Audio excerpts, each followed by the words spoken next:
Fala galerinha do xadrez, tudo beleza? Estamos aqui com o vídeo da nona rodada de 11.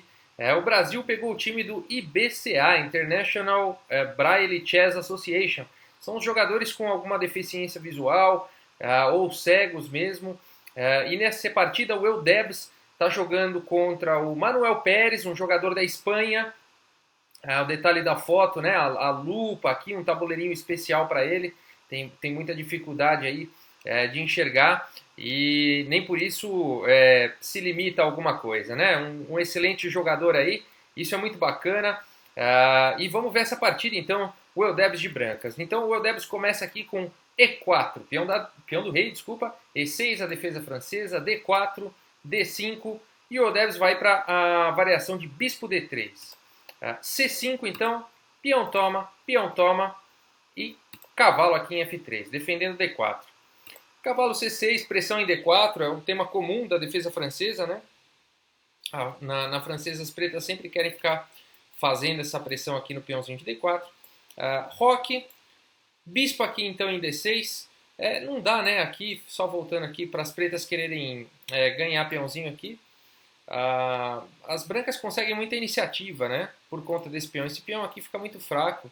As brancas podem simplesmente continuar ou com torre E1, ou desenvolvendo aqui com o cavalo bem em D2, e depois indo para esse cavalo aqui em B3, e vai recuperar o peão com certeza. E no caso as pretas repetiram o movimento aqui, não é muito bom não. Tá? Então as pretas sabem disso, vão para o desenvolvimento então de peças com bispo D6, e aí depois de peão toma, bispo toma, cavalo de bem D2, esse cavalo então também vai querer ir para B3, a mesma manobra, cavalo de G em E7, cavalo B3, bispo então em D6, torre E1, torre indo aí para a coluna aberta, roque, cavalo de B em D4, esse cavalo não estava fazendo muita coisa em B3, então ele está melhor aí no centro, A6, C3 então, fazendo mais um apoio aí para D4, dama C7, essa pressãozinha aqui é incômoda de alguma forma, né? Por exemplo, se cavalo toma, esse cavalo fica preso, você pode querer tomar de peão de qualquer jeito, mas enfim, esse cavalo está preso aqui, né, defendendo esse peão. Então, isso não é bom. O Eudebs se livra imediatamente disso, jogando H3. E as pretas seguem com H6. Bispo, então, em C2. Bispo C2 com ideias aqui de colocar a dama na frente do bispo. Ficar com essa... sempre com essas ameaças de checkmate lá em H7, né? Torre aqui em D8. Cavalo em H4 primeiro. Estamos vendo uma briga aqui pela casa F5 já, né? E as pretas, então, tentam dar uma minimizada aí nessa força de F5 com cavalo toma. E aí, depois de peão toma, dama em C4. Evitando aqui, né, o lance de dama aqui em D3. Bispo E3, então, continuando, dando essa casa C1 para ser ocupada pela torre. Ao mesmo tempo, fortalecendo aqui o peãozinho de D4. Bispo em D7. E agora sim, torre C1.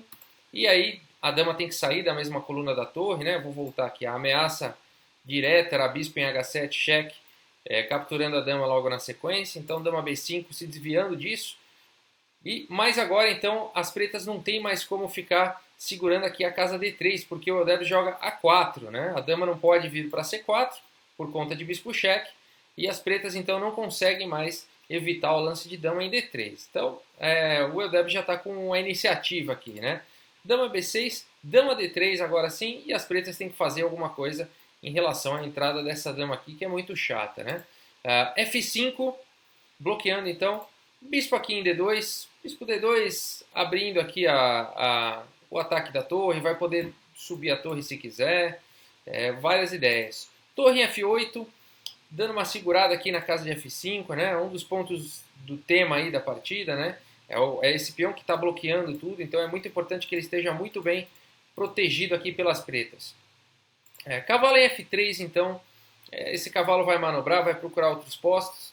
Cavalo em C6, bispo então em B3, olha só, as pretas têm um peão isolado, fraquinho aqui em D5, o Eudebs imediatamente muda de plano e passa a atacar então esse peão aí, e na verdade ele não tem defesa, né? Se a gente for olhar essa posição... as pretas poderiam tentar defender com o cavalo em E7, mas as brancas ganham a casa E5 daí, com muita atividade, né? Então as pretas preferiram deixar aí o peão e partir para outra coisa. Então primeiro se livrando aí com o rei em H8 e depois de bispo toma então em D5, cavalo aqui em B4, dando um duplo aqui na dama e no bispo. Então as brancas vão perder o par de bispos, né, de qualquer jeito, seja capturando aqui ou seja via outra continuação. Então o Eudebs captura aqui o cavalo e depois de bispo toma, o cavalo entra então em E5. A gente vê que a torre está atacada, mas o Eudebs preferiu não tirar a torre e mexer aqui o cavalo para E5. Ele está ameaçando capturar aqui em D7 com um duplo aqui na dama e na torre.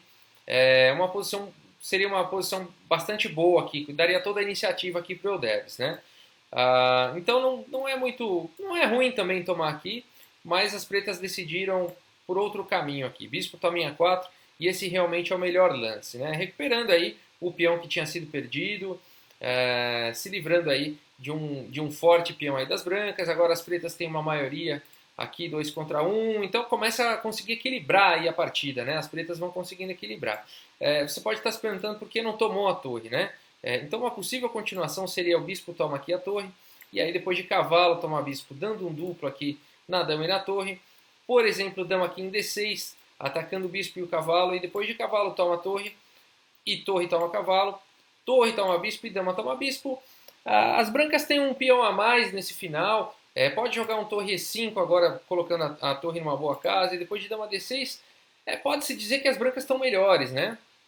Apesar de ser um final muito difícil realmente de ganhar, vai exigir aí pelo menos aí mais 30 lances em geral para ganhar uma posição como essa, jogando certinho, né, bonitinho, não pode errar nada e tal.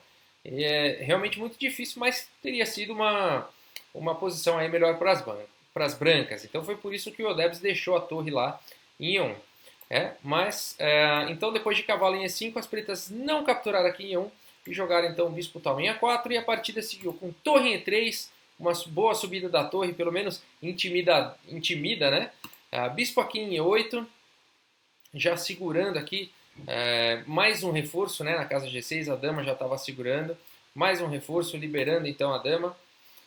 Dama em B3, fazendo alguma pressão aqui, mas mais do que isso, fazendo uma pressão aqui na casa de F7, né? Então agora mirando todas as peças ali em F7. A5 então, adicionando uma defesa ao bispo, liberando a dama, agora a dama não está escrava.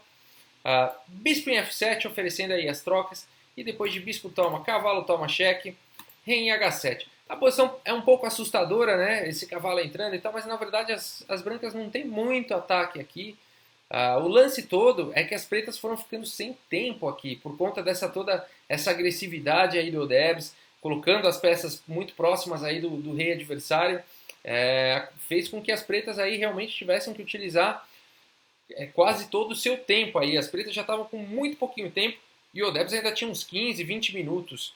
Só para lembrar, gente, esse torneio são 90 minutos para os 40 primeiros lances e depois mais um incremento de 30 minutos para o final da partida. Sendo que a cada lance há um incremento de 30 segundos, desde o lance 1, ok? Então eles estão ainda no lance 30 aqui. Né? Faltam 10 lances para o lance 40, para o jogador das pretas, para cada um então ganhar mais 30 minutos aí no relógio. E a situação tá essa, o tempo das pretas já está no finalzinho aqui acabando, eles começam a se desesperar. Torre em E6 foi jogado, o Eudebs inteligentemente vai complicando a posição, está atacando aqui a dama, né? Ele bloqueou a defesa aqui do próprio cavalo, mas está atacando aqui a dama. Dama então foi jogada aqui, dama toma peão aqui em D4. E aí o Eudebs faz um lance torre aqui em C7. E esse lance, gente, na verdade ele não é um lance bom. Na verdade ele pode até perder com esse lance. As pretas podem ficar muito bem nessa partida.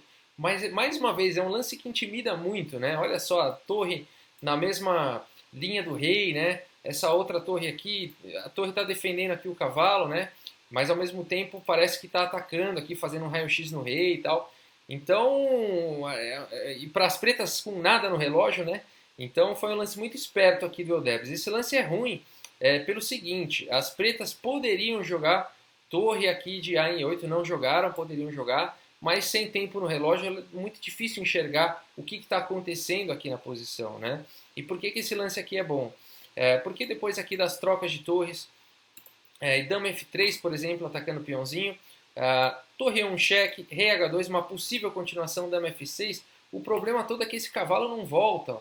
Ele começa a ficar, por enquanto ele está protegido, né? Mas as pretas podem fazer uma manobra interessante. Por exemplo, dama D5, querendo adicionar mais uma defesa aqui ao cavalo. As pretas podem continuar com torre E2, atacando o peãozinho de F2, e depois de, por exemplo, rei G1, bispo em E7. Olha só, o bispo então faz o primeiro bloqueio aqui da defesa da torre. E depois de torre toma peão, torre E6. Olha que bonitinho, né? Agora a torre está bloqueando a defesa que a dama estava defendendo o cavalo, e o bispo está defendendo aqui, bloqueando a defesa da torre sobre o cavalo. Então, uma posição muito bonita, né? Peculiar aqui, dois bloqueios, né? E o cavalo realmente não tem para onde ir, está perdido e as pretas estariam melhores. Agora, enxergar isso com 0 segundo não dá, né? Eu vou voltar ali na posição então, depois que o Eudebs jogou esse torre C7, com 0 segundo praticamente no relógio, as pretas desesperaram aqui, tomaram o cavalo, e aí o Eudebs já está bem melhor aqui na posição. E vamos ver como seguiu. Torre C8, dama G3 então, a dama está de olho aqui na casa G6, dama toma B2, essa dama pode tomar o peão porque ela continua defendendo lá em G7, mas a partida seguiu com dama G6 cheque, rei H8, dama toma aqui em F5, dama D4, e agora se você quiser achar o lance, como você faria aí para finalizar, para arrematar, qual que é o lance de arremate da partida. O Eudebs jogou agora e as pretas ainda jogaram mais um lance e depois abandonaram, mas é realmente um lance de arremate. Se você quiser achar, ótimo, eu vou dar mais alguns segundos. Legal, gente. O lance então jogado aqui pelo Eudebs foi torre, toma aqui o peãozinho de H6, olha que legal, né? Vem com cheque. As pretas não podem capturar a torre porque a dama viria para H7 com cheque mate, e então tem que mexer o rei. O problema é que abriu-se um descoberto aqui, né, da dama sobre a torre lá em C8. Então a partida continuou com dama toma em C8 e aqui as pretas abandonaram a partida. Por que abandonaram? Aqui vai tomar checkmate forçado, né? Por mais que tome aqui a torre, as brancas podem jogar dama aqui em E6 e depois de rei F8, o único lance, torre H8, seria checkmate, tá bom?